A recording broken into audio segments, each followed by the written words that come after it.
15 August లోపు రుణమాఫీ చేస్తే ఎమ్మెల్యే పదవికి రాజీనామా, లేదంటే రేవంత్ రాజీనామా చేయాలి.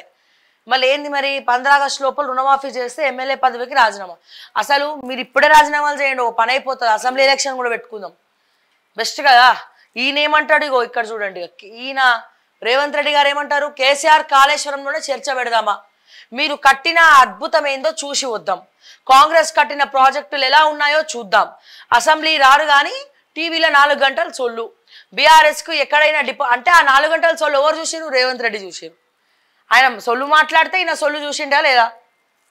నెక్స్ట్, బీఆర్ఎస్కు ఎక్కడైనా డిపాజిట్ వస్తుందా, రామప్ప శివుడు సమ్మక్క సారలమ్మ సాక్షిగా 15 ఆగస్టు లోపల 2 లక్షలు. ఈ రామప్ప సింగప్ప అదప్ప ఇదప్ప అని చెప్పి రుణమాఫీ గురించి అప్పుడు కూడా ఇదే డైలాగ్ చెప్పారు.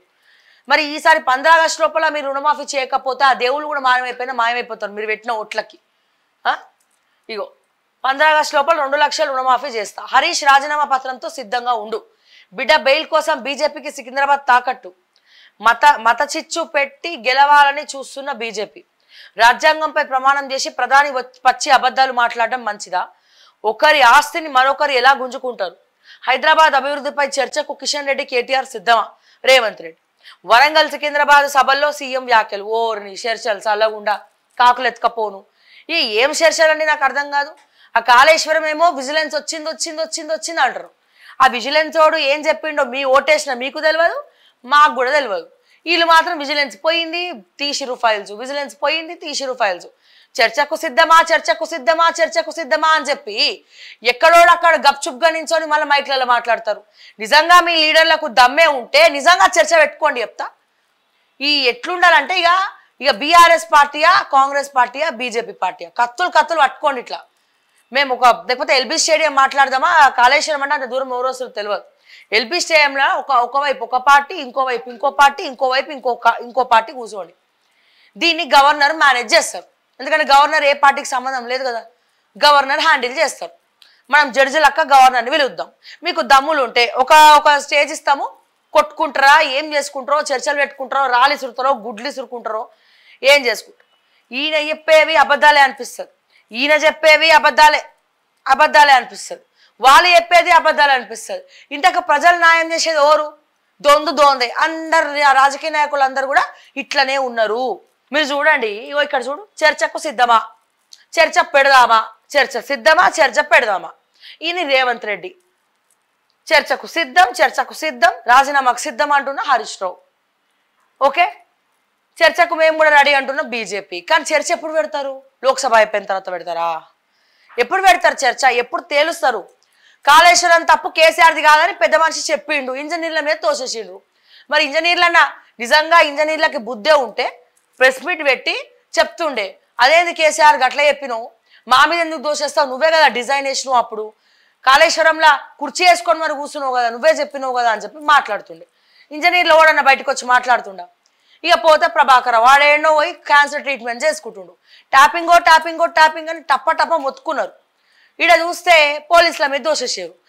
ముచ్చట తెలుస్తాడా రేవంత్ రెడ్డి అంటే అది తెలియదు.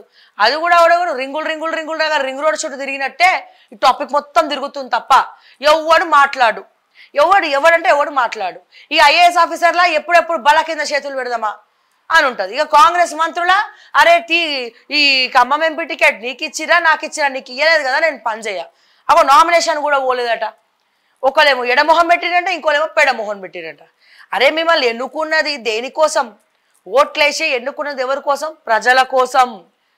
ఆ ప్రజలకే మీరు చుక్కలు చూపిస్తారు కదా. మీరు మీలాంటి లీడర్లను ఎన్నుకున్నందుకు మన తెలంగాణలో ఏం చెప్పాలో అర్థం కాదు. ఎవడన్నా న్యాయం వైపు మాట్లాడుతుండా, అసలు ఎవరన్నా జరిగినట్టు నిజంలాగా చూపిస్తుండ్రా. ఎవడేం చెప్పు అబద్ధమే అనిపిస్తుంది. నిజంగా మీలా నిజాయితీ ఉంటే ఈ ఒట్లు అవసరమా? ఆగస్ట్ 15 వరకు చేస్తా అంటే అయిపోతుంది కదా. ఆ దేవుడి మీద ఒట్టు, రామప్ప మీద ఒట్టు, సింగప్ప మీద ఒట్టు, నరసింహస్వామి మీద ఒట్టు అని ఒట్టు పెడతారు. తర్వాత ఒట్ల మీద గట్లు పెడతారు. ఇక్కడ ఇదే పరిస్థితి. అరే ఒట్టు అంటే మీరు ప్రజలకు నమ్మకం ఉంది కాబట్టి మిమ్మల్ని గెలిపించింది. నాకు ఒక డౌట్, ఇప్పుడు జరిగేది లోక్సభ ఎన్నికలు, రాష్ట్రంలో ఎన్నికలకు దీనికి సంబంధం లేదు. సరే అసెంబ్లీ ఎన్నికలు అంటే పోనీ సంక్షేమ పథకాలు ఆపిరంటే ఒక అర్థం ఉన్నది. ఇక మాట్లాడతాడు ఉత్తమ్ కుమార్ రెడ్డి ఉత్తుత్తుగా, రుణమాఫీ ఎలక్షన్ కోడ్ ఉంది, ఇప్పుడు కాదు చేసేది, ఎలక్షన్ అయిన తర్వాత రుణమాఫీ చేస్తారు అంటాడు ఉత్తమ్ కుమార్ రెడ్డి, ఉత్తమమైనటువంటి ఒక మంత్రి. అని నాకు అర్థం కాక అడుగుతా, అరే ఈ లోక్సభ ఎన్నికల్లా రాష్ట్రానికి ఇచ్చే సంక్షేమ పథకం ఎందుకు ఆపాలరా నాయన? మీరు రుణమాఫీ చేయాలంటే ఎలక్షన్ కోడ్ ఎందుకు వస్తుంది? ఎలక్షన్ కమిషనర్కి ఒక లెటర్ రాసి ఇది సంక్షేమ పథకం, ప్రమాణ స్వీకారం రోజు మేము మాట ఇచ్చినాం, సో రుణమాఫీ చేస్తామని చెప్పి ఎలక్షన్ కమిషనర్కి ఒక లెటర్ పడేస్తే వాళ్ళు పర్మిషన్ ఇయ్యరా మీకు?